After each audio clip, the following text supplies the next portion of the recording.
I mean, I just admire what a history of involvement you've had over the past 50 years. It's just incredible. So hugely inspirational character to me. Um, and if you don't mind, I'd like to go back to when you first arrived in the UK, which I believe was 1971, kind of Yep. a couple of years after the Wolfenden Report, legalization of homosexuality in the UK, a couple of years after Stonewall. What was it like to be a gay man in the UK at that time? Can I just be absolutely clear?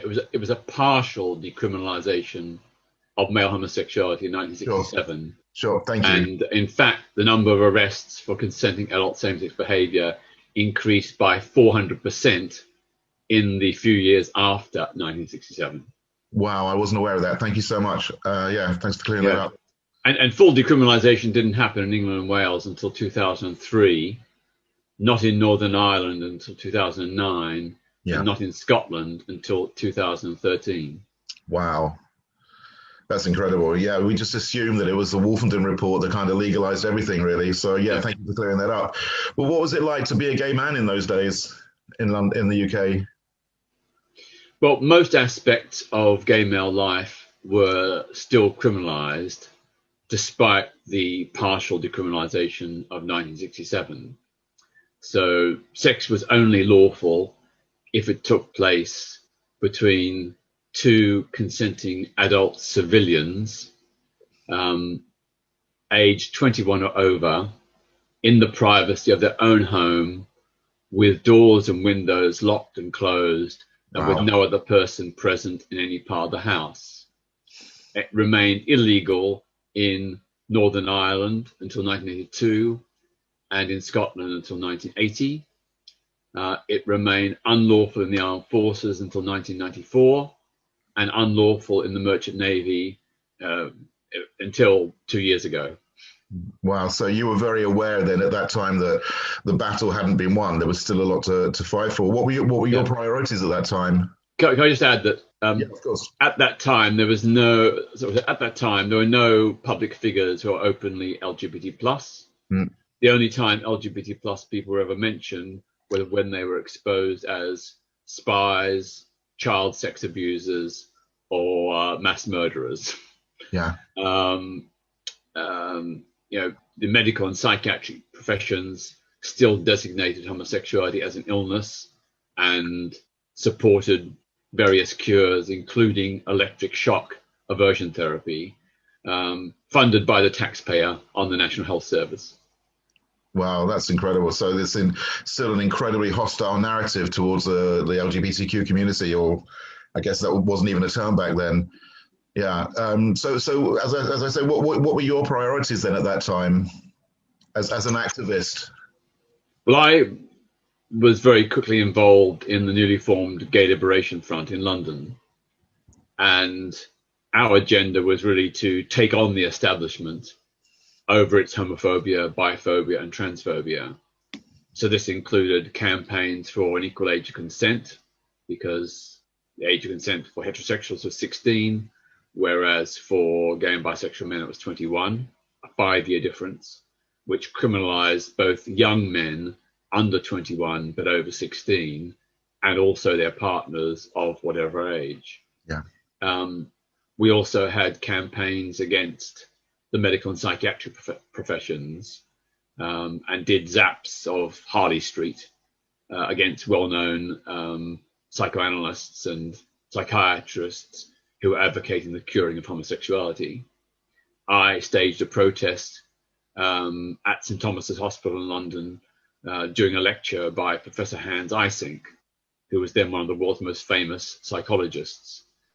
He was justifying the use of electric shock aversion therapy, and I was dragged out of the meeting and beaten up by doctors and medical students.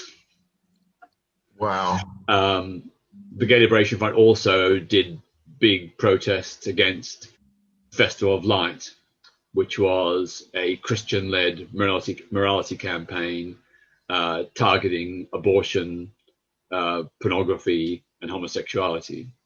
The leading lights of that campaign were very hostile to LGBT plus rights. So, among other things, we invaded their launch meeting at Westminster Central Hall and disrupted it. with nuns in drag. We released mice into the audience, and others of us stood up and did same-sex kisses. Fantastic. So many of your forms of protest they just demonstrating incredible courage and bravery, but also theatrics as well, which I think is a particular kind of phenomenon in the LGBTQ community. Yeah. And you mentioned zapping, which of course started over here in the US at that time. What impact would you say that Stonewall had on the gay community in the UK around that time?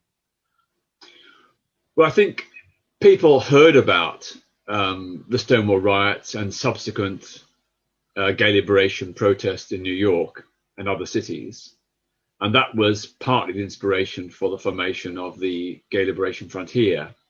In fact, two young students, Bob Mellors and Aubrey Walter, went to the United States in, I think it was the summer of 1970 or maybe 71, I think it was 70, and had met up with an experienced Gay Liberation Front protest in New York. They also attended the Black Panthers Revolutionary People's Convention in Philadelphia, where Huey Newton, the then leader of the Black Panthers, welcomed LGBT plus people into the liberation struggle. So they returned to Britain inspired by those experiences, and they were the ones who called the first meeting of what was become the Gay Liberation Front in London at the London School of Economics on the 13th of October 1970. And I guess the whole Pride movement sprang out of that as well in subsequent years. That's right. I mean, the Gay Liberation Front took the initiative in organising Britain's first ever Pride Parade, which took place in London on the 1st of July 1972. I was one of about 30 people involved in organising and publicising the Pride event. We had no idea what to expect because in those days, most LGBT plus people were closeted. They wouldn't dare show their faces. So we were fairly pleasantly surprised when about 700 to 1,000 people turned out. Wow. And we rallied in Trafalgar Square and then marched to Hyde Park, where we had a gay day. I've got to say that and the gay day involved, a picnic in the park, basically, and playing various queer versions of traditional party games like oranges and lemons, spin the bottle, and so on. I've got to say that the police present was very heavy, extraordinarily heavy. There's almost one police officer for every marcher. Wow. And some of the officers, not all of them, but some of them, hemmed us in and shoved us and openly abused us as queers and faggots and dykes. That's incredible. What was the response from people in the streets in general? Was there much support as you were marching? It was interesting. About 1/3 of the public were clearly hostile. They shouted abuse. Some even threw cans and coins. Wow. About 1/3 were sort of just, I suppose, disbelieving and gulping. They couldn't believe that gay people would dare show their faces. The other 1/3 were actually quite supportive. So we had cheers and applause as well. It wasn't all negative. That's interesting. And that gave us great hope. Yeah. We were pleasantly surprised. We hadn't expected that about 1/3 of the public on the route would give us support. So that gave us the confidence to keep fighting. That's really interesting. We were looking at the Anita Bryant movements in Miami, and that obviously later in the decade. But she hailed her overwhelming victory as being 2-1. But we kind of discussed that in class to say that from really having no visibility and no public figures, like you say, no real kind of organized campaigns, for there to be a 1/3 base of people who were largely sympathetic towards gay rights can be seen as an encouraging place to start. So it's interesting that you mentioned that same figure, really. I think it's probably down to the fact that the late 60s, early 70s were a period of radical ideas and radical movements across the board. And it was the opening up of Britain to liberal progressive ideals. Yeah. So the gay liberation movement sort of fitted into that. Yeah, of course. And what would you say would be the legacy of Stonewall for the gay community in the UK? I think the Stonewall legacy is actually quite limited. It was something that happened in the United States. Yeah. We acknowledged it, we appreciated it, but really we were determined to chart our own course based upon our own circumstances, history, and traditions. Yeah, and forms of oppression, I guess, as well, which, if you don't mind, we'll come on to later, to things like Section 28. I'm going to move forward because I'm very aware of the time, but just to move, if you don't mind, just to jump forward to the 1980s, which, of course, were dominated by the AIDS crisis. How did that emerge to you as somebody who lived through it? Well, of course, the first we heard was in late 1981, early 1982, that gay men were dying of some new mysterious disease. And there was very little knowledge or awareness. We very much looked to the US, where these cases have been reported, for a lead. So the gay press here, Capital Gay and Gay Times, Him magazine, really took the lead in publicizing what information was available. And of course, when the first person died of HIV in Britain in 1982, that led to the formation of the Terence Higgins Trust, which is still is to this day, the main HIV charity in Britain. Yeah. We were very, very conscious of two things. First of all, the need to inform and educate our community. And initially, the advice was, don't have sex with Americans. And myself and others knew that was not an adequate response. Almost certainly, the virus was present in Britain by the time we became aware of it, and that we had to think about, what other measures could be taken to protect oneself. So the obvious thing was to use condoms, and there was quite a lot of resistance within the gay male community to condom use. They regarded many people regard it as a spoiler. You're spoiling our fun. But of course, eventually, as sexual transmission became verified by scientific medical research, then of course that eventually became the norm. Yeah. But overall, the situation was very frightening. First of all, we were dealing with a new, largely unknown disease. Secondly, we had a government of Margaret Thatcher that was indifferent to it. And third, we had a huge public hysteria and panic, which resulted in AIDS being dubbed, quote, the gay plague, and a huge escalation in threats, abuse, and violence against LGBT plus people, even against lesbians who were not affected by HIV.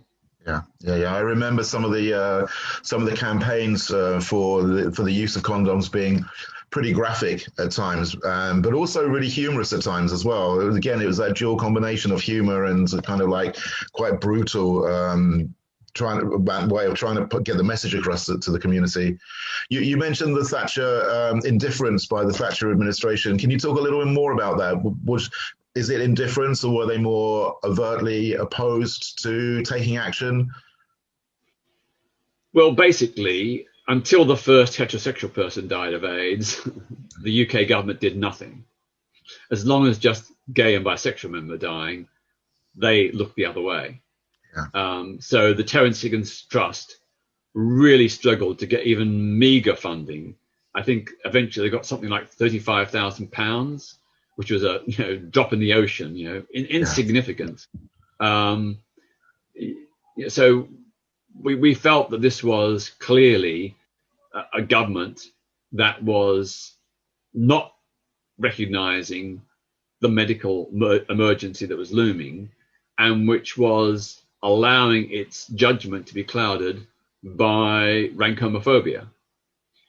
This was a time, of course, when the Thatcher government had two consecutive campaigns. The first one was for a return to Victorian values, and the second one was for family values. And in both those campaigns, there was no place and no recognition of LGBT plus people. Yeah. Then on top of that, we did have, in the later 80s, a Section 28. But even before Section 28, the Conservative government had used homophobia as a political weapon against the Labour Party, particularly against Labour-controlled local municipalities who had often given support to LGBT plus communities and to HIV organisations. The Thatcher government suggested that they were wasting taxpayers' money, that they were funding perversion, etc., etc. That was really, really difficult. It meant that in many parts of the country there was little or no local support for LGBT plus communities or people affected by HIV/AIDS. When, of course, Section 28 came along, it was the first new anti-gay law in Britain for a century.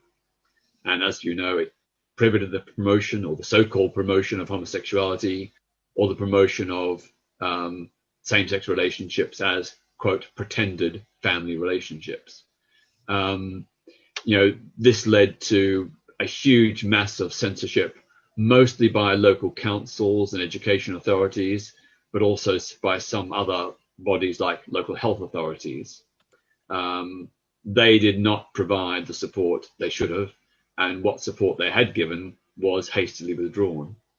It led to gay-themed plays being withdrawn from schools, gay-themed books being taken off library shelves. It led to violent attacks upon theatres that were independent and were performing gay-themed plays. It was a very, very hostile and quite violent time.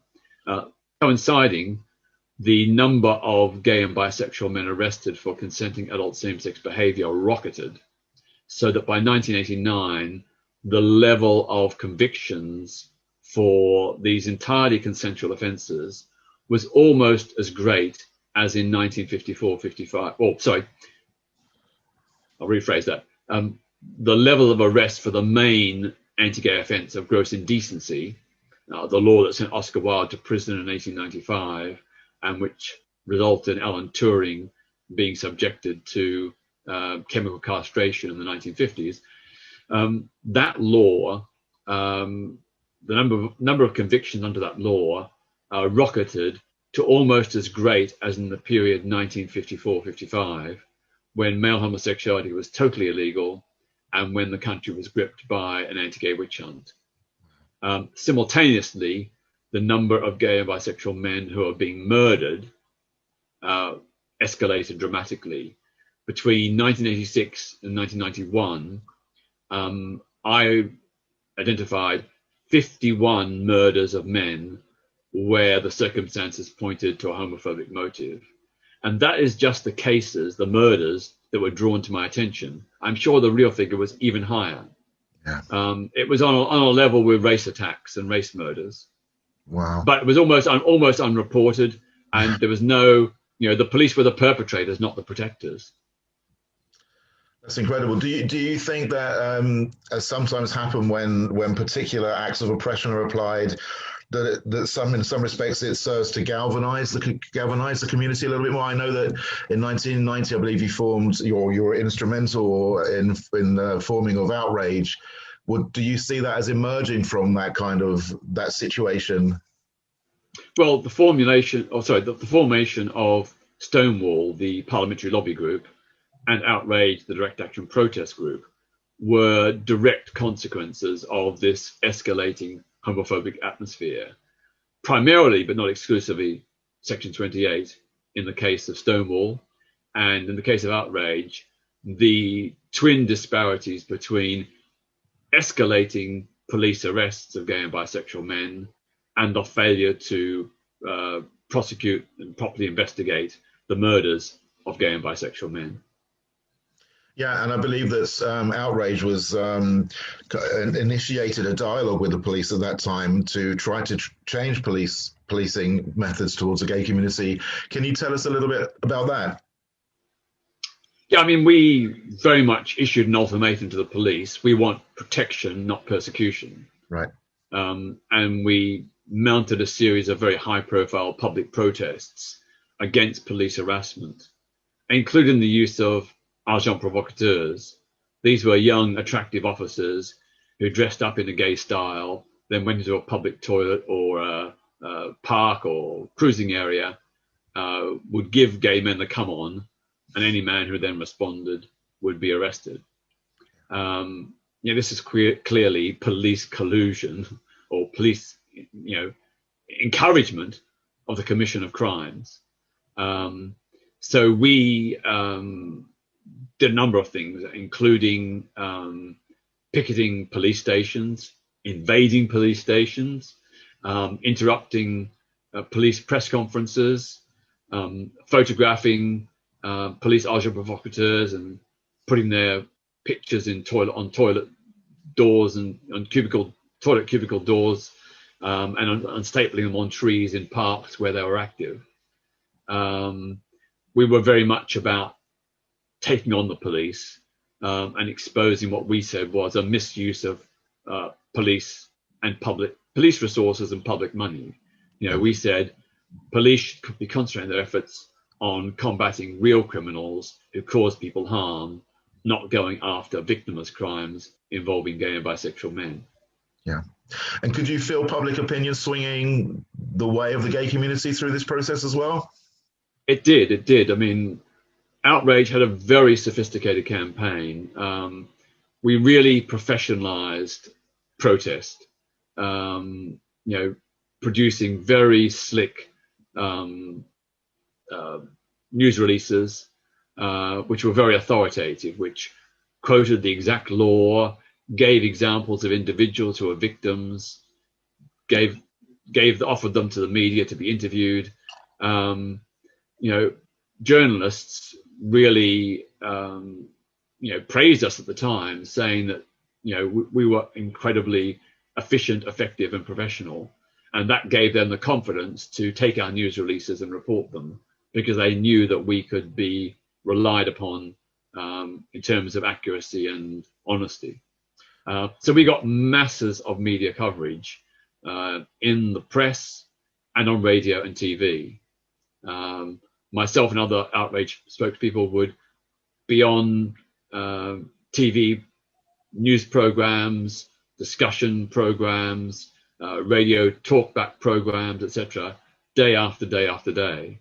And through this process, we were able to change hearts and minds.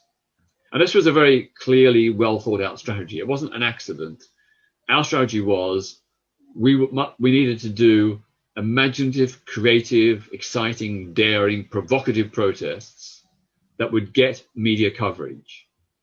And through that media coverage, we would raise public awareness about the scale of anti-LGBT plus discrimination and violence.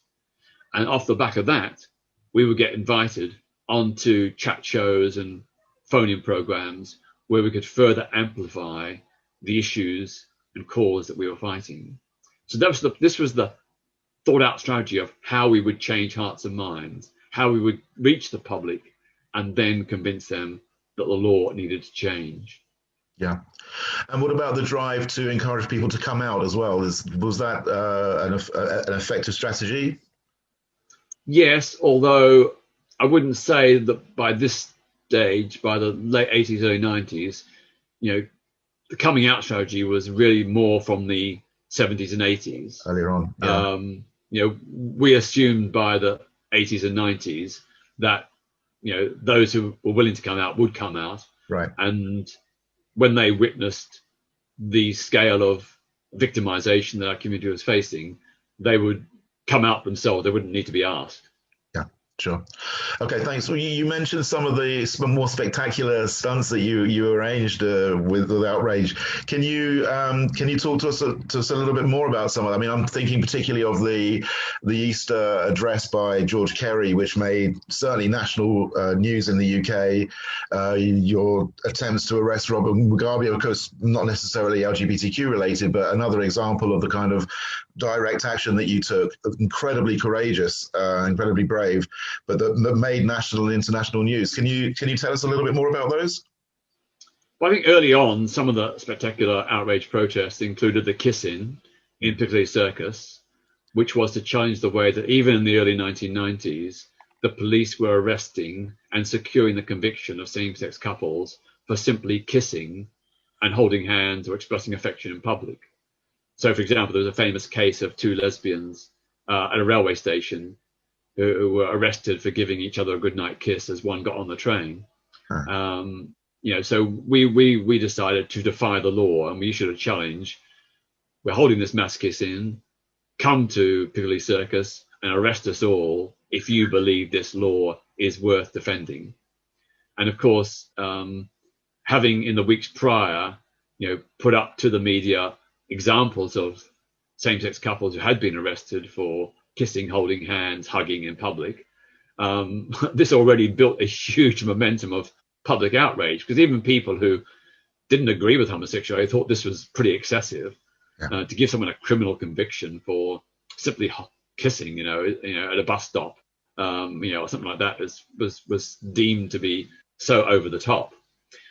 So come the night of the kissing, an hour beforehand, the police announced that henceforth in London, they would not arrest any same-sex couple for merely expressing public affection. Wow. In other words, we won before the kissing even began. It turned into a huge celebration instead.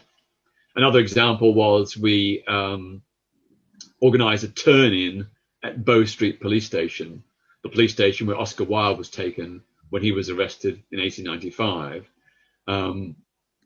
We signed statements and then turned ourselves into the police at Bow Street Police Station, for example, saying that we'd had sex before the lawful age of consent of 21, that we had sex with more than two people, we had sex with other people present in the house, etc., etc. The statements were taken, but then no one was ever prosecuted. Clearly the police realised that this was not in the public interest and that the law was an ass. Yeah. Another example was the naming of the 10 Anglican bishops in 1994, where we called on them to tell the truth. They weren't being targeted because they were in the closet. It was because they were colluding with a church that was seriously homophobic. The Church of England not only said that homosexuality was sinful and that gay people must repent, it also said that the criminal law and the civil law should discriminate against LGBT plus people because we were, quote, inferior. Wow. So we named these 10 Anglican bishops on the steps of the General Synod of the Church of England, which is the Church of England's parliament, and called on them to tell the truth. They were telling us to tell the truth. They were saying, you should always tell the truth, but they weren't telling the truth about their own sexuality. Again, a huge positive impact. As far as I know, none of those bishops ever again, said anything anti-LGBT. Some of them actually eventually came out in support of our community. The church was so embarrassed that it organised for a senior bishop to begin the first ever liaison with the LGBT plus community. And soon afterwards, the House of Bishops issued a very strong declaration against homophobic discrimination. Now, I don't think any of those things would have happened if we hadn't been challenging and provocative by naming those bishops. Yeah, so you were achieving real tangible successes. And then the case you mentioned of the protest in Canterbury Cathedral on Easter Sunday in 1998, we, that is members, I think 7 members of OutRage, we walked into the pulpit of the then Archbishop of Canterbury to condemn him for saying that gay people were inferior and that the law should discriminate against us. He was lobbying Parliament to oppose an equal age consent, to oppose legal recognition of same-sex relationships, to support the idea that employers should in certain circumstances be allowed to discriminate against LGBT plus staff, and so on and so on. We did not interrupt the sacred parts of the service. We waited until he began his sermon. And then we went into the pulpit peacefully, non-violently, and I, as a lead person, publicly criticised the Archbishop, saying that discrimination was not a Christian value. We were arrested. I was eventually charged under the Ecclesiastical Courts Jurisdiction Act of 1860, formerly part of the Brawling Act of 1551, which says that any interruption of a minister of religion in a church is, quote, indecent behaviour. And I was duly convicted. I could have been fined £5,000 and sent to prison for 6 months. The magistrate decided the punishment should be a fine of £18.60. His comical reference to the 1860 Act, under which I'd been convicted. That's incredible. So at least it demonstrated the sympathy of the magistrate, I guess, to your cause at that time, and how ridiculous it was to use that measure against you. That's right. And again, the positive upshot was that we only did that protest because the Archbishop of Canterbury, George Carey, who was the then Archbishop, he refused to meet anyone from the LGBT plus community. He wouldn't even meet the lesbian and gay Christian movement, many of whose members belonged to his own Anglican church. So when he wouldn't meet us, that's why we went to him, to Canterbury. And as a result of that protest, we made the point that we and others had tried for 8 years to meet him. He'd refused. Then he was so embarrassed by that he did agree to meet the lesbian and gay Christian movements shortly afterwards. Yeah. And again, I wouldn't say he's completely stopped his lobbying against gay equality, but he certainly dramatically reduced it. Yeah, great. And, what we did prompted some bishops to speak out in favour of LGBT plus equality. Yeah. Did you find, or do you think that it's important that, or significant that some of your maybe more controversial acts possibly caused a backlash against what you were trying to achieve? Well, yes, of course. Backlash is part of the process of social progress. Yeah. The Black Civil Rights Movement in the United States led to a backlash. In the Deep South, the number of lynchings of Black people continued, or in some areas even increased. No one wants that. And we didn't want a backlash against the LGBT plus community, but we knew we had to take a stand. We had to challenge this homophobia, biphobia, and transphobia. And if that meant a backlash, so be it. But we knew the backlash would be temporary. Right. We knew that we would get through it and emerge in the long run stronger and with greater rights. Yeah. Yeah, and again, just in relation to direct action, as I remember very well that you stood as a member of Parliament in Bermondsey in the 80s at the 83 election, the Michael Foot election. No, it was a by-election. Oh, was it a by-election? Okay, but also in 83. Was it also in 83? How do you see that balance between direct action on the one hand and mainstream political action on the other, or do you see them as intrinsically linked? Well, I always take the example of the suffragists and the suffragettes. In the battle for votes for women, there were the suffragists who worked within the parliamentary system to lobby government and to lobby MPs. They did things by the rules, but they didn't make much progress. So we had the suffragettes who did direct action to shake up the establishment, to put the struggle for women's votes in the news. And so that's the way I've seen the LGBT plus struggle as well. I was not against Stonewall and their parliamentary lobbying, but largely they did not get anywhere. It was only when OutRage came along and began to shake things up that things began to change. Yeah. It was a bit like good cop, bad cop. OutRage created the outrage that led to people in power thinking we've got to do something. So rather than deal with the nasty outrage people, they went to Stonewall. Right. And of course, Stonewall pushed the agenda forward in more orthodox and discreet ways. Yeah. But I think you need both. Yeah. And outrage did in fact do both. We did lobby members of parliament and police chief constables and judges and church leaders.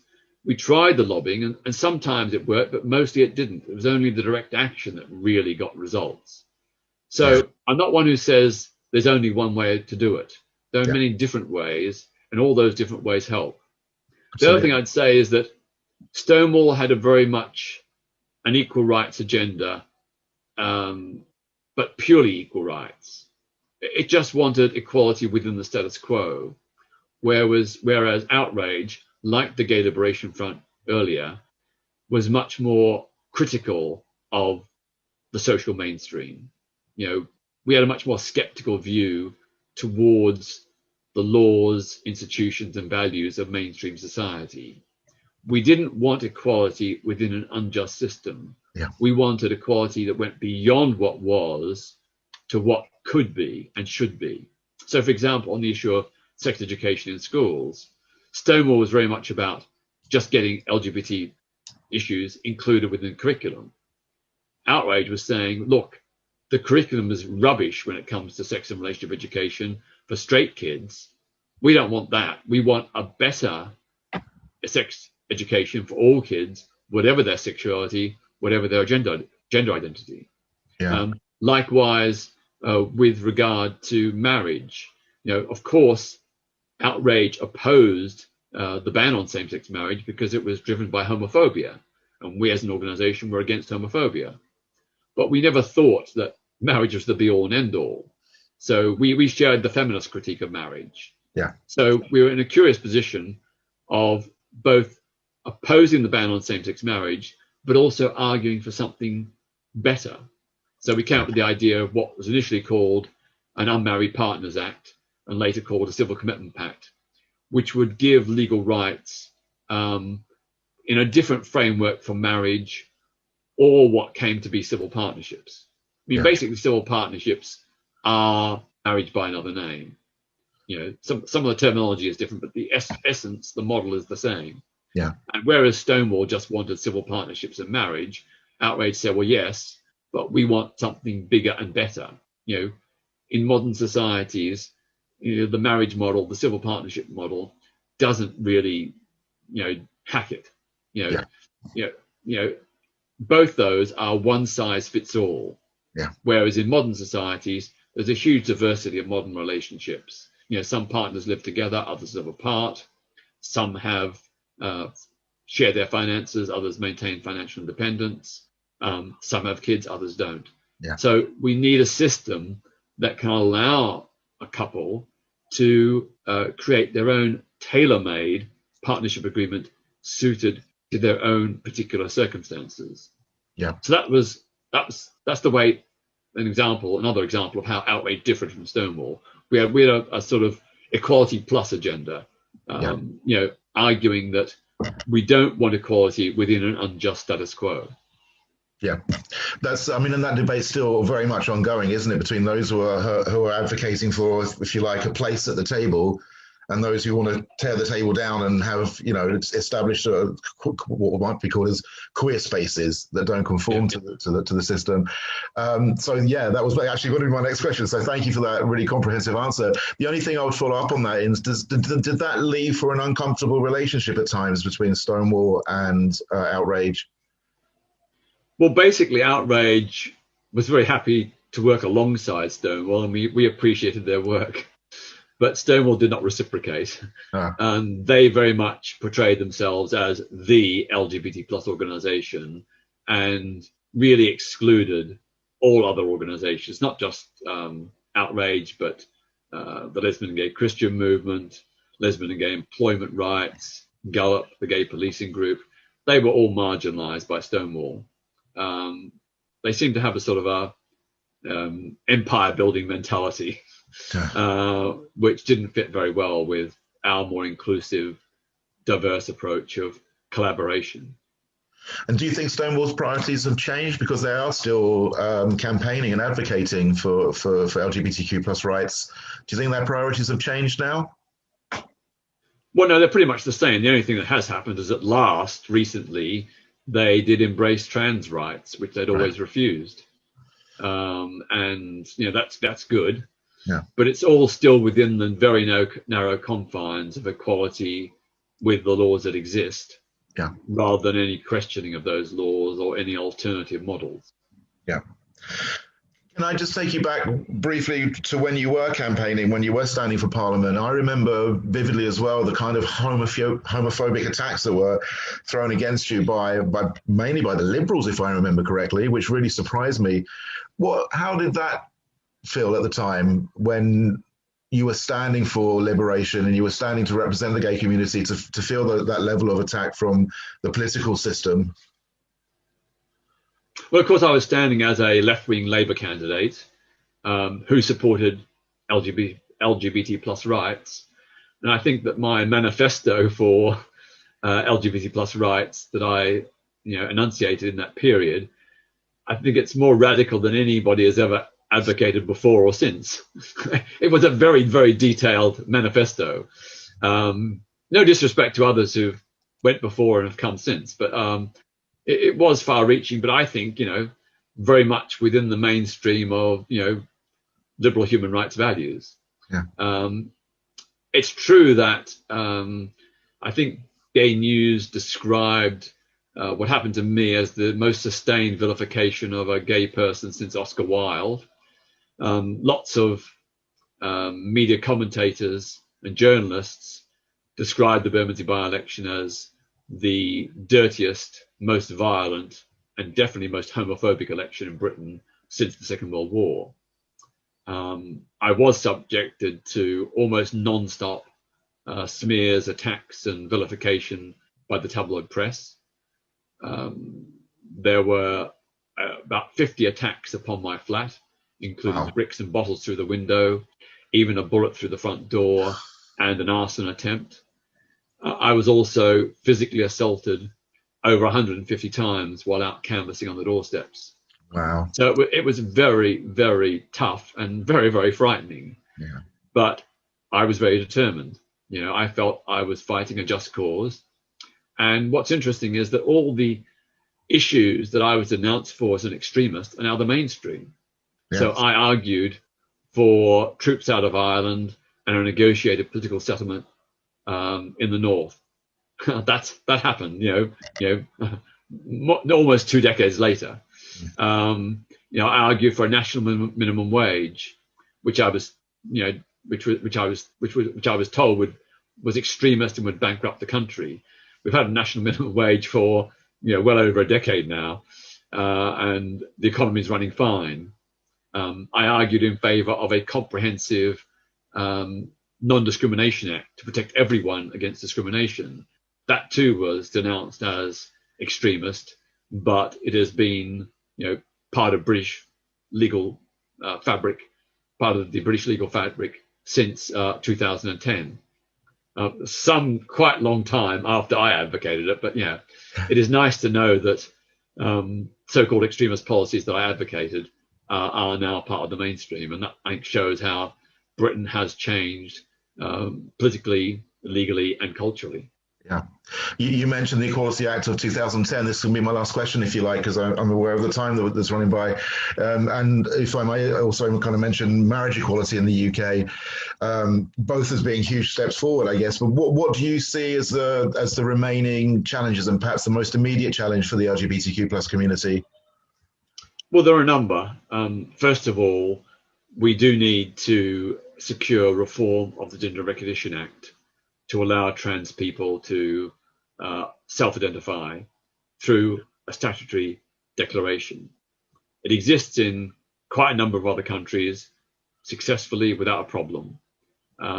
It's quite wrong that trans people have to go through so many hoops and hurdles to now get a legal recognition of their status. So that needs to change. We need to secure the outlawing of LGBT plus conversion therapy.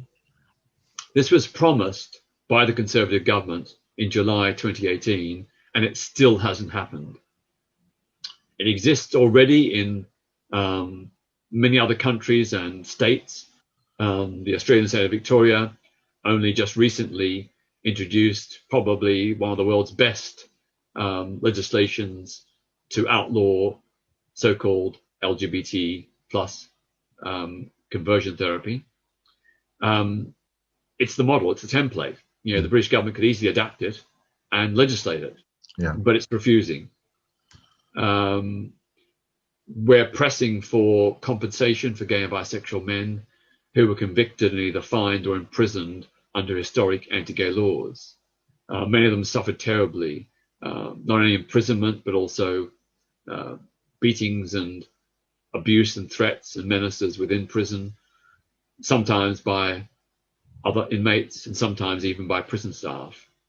Those who weren't in prison were often whacked with huge fines, which caused them financial hardship. And many of these men eventually lost their jobs, their homes, their marriages. Some ended up, or many ended up, anxious, depressed, and even suicidal. So we think it's right that these men should be compensated for the suffering they endured. But again, the Conservative government has stonewalled. They say they're considering it, but that's what they said 2 or 3 years ago, and there's still no progress. We also need to end the way in which the Home Office treats LGBT plus refugees fleeing persecution in countries abroad. At the moment, they are liable to be incarcerated in asylum detention centres, which are essentially prisons by another name. If they're not incarcerated, they're banned from working and are forced to live in often substandard Home Office hostels, often sharing accommodation with homophobic refugees who abuse them. And they have to live on a meagre state stipend of less than £40 a week for food, for clothing, travel, phones, etc. It's impossible. And it's causing great hardship. We also need to amend the Equalities Acts, the various Equalities Acts, which give some exemptions for religious organizations, not only religious places of worship, but also faith-run schools, hospitals, nursing homes, shelters for the homeless, and so on. Under the law, they are exempt in certain circumstances from ensuring equality and non-discrimination. And we think that, that's just untenable. Why should religious bodies be above laws that apply to everyone else? Yeah. And finally, what's the final one? There's one more. Oh yes, the government finally was persuaded to introduce mandatory LGBT plus inclusive relationship and sex education in schools. It was due to come in September 2019, but was postponed to September 2020. Then along came COVID, and now it's been postponed till September 2021. The principle is good, but the content of LGBT plus education is not specified. So it means that it basically gives schools a free hand.